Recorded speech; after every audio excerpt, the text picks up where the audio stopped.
والسلام عليكم. عشية مغادرة النجم كريم بنزيما لنادي ريال مدريد الملكي وانتقاله نحو المملكة العربية السعودية، مش كرمال يروح يعمل حاجة، بل لاعب كرة القدم هناك والانتقال لواحد من الأندية السعودية واللي على الأغلب رح يكون نادي الاتحاد السعودي. بس خلينا اليوم نحكي عن شوية إنجازات للحكومة أبو إبراهيم مع نادي ريال مدريد. وقبل ما نبلش الكل يعمل لايك للفيديو ويشترك بالقناة ويفعل زر الجرس ليوصلوا كل جديد، ويروح على حساباتنا على مواقع التواصل الاجتماعي ويتابعنا هناك. أبو إبراهيم قضى 14 موسم مع النادي الملكي وحقق الكثير من الإنجازات، ولعله أبرزها لعب 674 مباراة، فاز ب 440 منها، وتعادل ب 107 وخسر 100.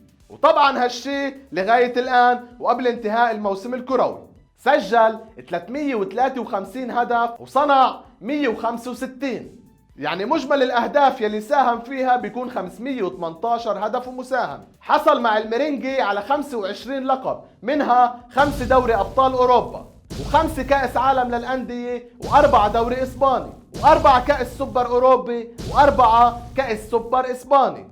حصل على كأس الملك 3 مرات. والملاحظة انه اللاعب الادمي والخلوق ومحبوب الكل ابو ابراهيم، وإسا حدا راح يطلع ينتقدني ويقول لي انت بفيديو سابق هجمت الحكومة، بس السبب كان انه ما كان له اي دور بارز وقت المشكلة اللي صارت او العنصرية اللي تعرض لها فينيسيوس جونيور بالمباراة امام فالنسيا. بس هالشي ما بيعني انه ابو ابراهيم مش صاحب اخلاق وروح رياضية عالية واكثر انضباطية ولعب نظيف، والدليل راح يكون بالارقام. بعد حصوله على 13 بطاقة صفراء فقط بتاريخه الكروي مع نادي الميرينجي دون الحصول على اي بطاقة حمراء.